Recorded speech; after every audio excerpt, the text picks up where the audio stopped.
Kali ini kita bahas terkait fenomena sosial, stunting, sampah, dan biaya hidup. Hari ini kita hidup di tengah realitas sosial yang paradoks. Indonesia dikenal sebagai negara kaya sumber daya, namun masih dihantui oleh 3 masalah mendasar: stunting, sampah, dan biaya hidup yang terus melambung. Data Bappenas 2024 mencatat prevalensi stunting nasional masih di angka 21,5%, jauh dari target WHO yang menekankan maksimal 14%. Sementara itu, Kementerian Lingkungan Hidup mencatat Indonesia menghasilkan lebih dari 68 juta ton sampah per tahun, dengan 40% diantaranya tidak terkelola dengan baik.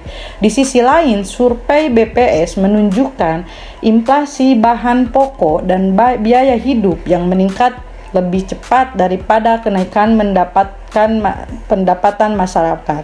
Pertanyaannya, kenapa masalah ini terus berulang? Padahal membangun selalu digembor-gemborkan. Mari kita bedah satu-satu. Pertama, stunting. Bukan hanya soal anak pendek, tetapi kegagalan tumbuh kembang akibat kekurangan gizi kronis. Dampaknya sangat serius. Kecerdasan otak berkurang, produktivitas rendah, dan secara jangka panjang menciptakan generasi yang lemah. Ini bukan sekedar masalah gizi, tapi masalah tata kelola pembangunan, akses pangan, dan keadilan sosial. 2. Sampah. Bukan hanya plastik di jalanan. Ia adalah cermin dari pola konsumsi yang berlebihan dan kegagalan sistem pengelolaan. Ketika sampah tidak terkelola, ia mencemari tanah, air, udara, bahkan rantai makanan kita. 3. Biaya hidup yang terus naik menekan keluarga menengah ke bawah. Ketika harga beras, minyak, dan pendidikan naik sementara penghasilan stagnan, maka kualitas hidup masyarakat tergerus. Pada titik ini, ketidakadilan struktur terlihat nyata. Alasan kenapa 3 masalah ini tidak kunjung selesai, karena semuanya saling terkait. Pertama, stunting muncul ketika akses pangan sehat mahal dan daya beli rendah. Kedua, sampah menumpuk karena budaya konsumsi instan tanpa regulasi produksi yang ramah lingkungan. Ketiga, biaya hidup tinggi karena kebijakan ekonomi tidak berpihak pada stabilitas harga dan kesejahteraan rakyat kecil. Artinya, ini bukan semata-mata persoalan teknis, tapi persoalan politik kebijakan. Siapa yang diuntungkan dan siapa yang dikorbankan?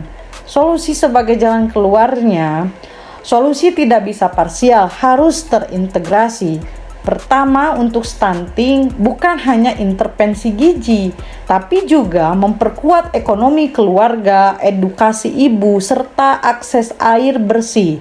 Kedua, untuk soal sampah, mulai dari regulasi industri agar mengurangi plastik sekali pakai, hingga edukasi masyarakat untuk memilah dan mendaur ulang.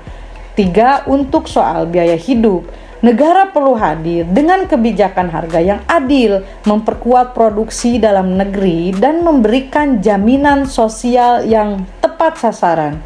Pada kesimpulannya, 3 masalah ini adalah wajah nyata fenomena sosial kita hari ini. Mereka bukan sekedar statistik, melainkan jeritan rakyat yang sering terpinggirkan. Menyelesaikan butuh keberanian politik, kolaborasi lintas sektor, dan kesadaran kita sebagai warga untuk ikut terlibat. Seperti yang kita ketahui, Bung Hatta mengatakan, Indonesia tidak akan besar karena obor di Jakarta, tapi akan bercahaya karena lilin-lilin di desa. Tetap semangat untuk kita saling bahu-membahu menyelesaikan persoalan yang ada di lingkungan kita. Semoga kita cepat menyelesaikan persoalan stunting, sampah, dan biaya hidup, dan semoga terketuk pintu hati para pemangku kebijakan supaya berada di dalam garis perjuangan rakyat Indonesia. Sekian dan terima kasih.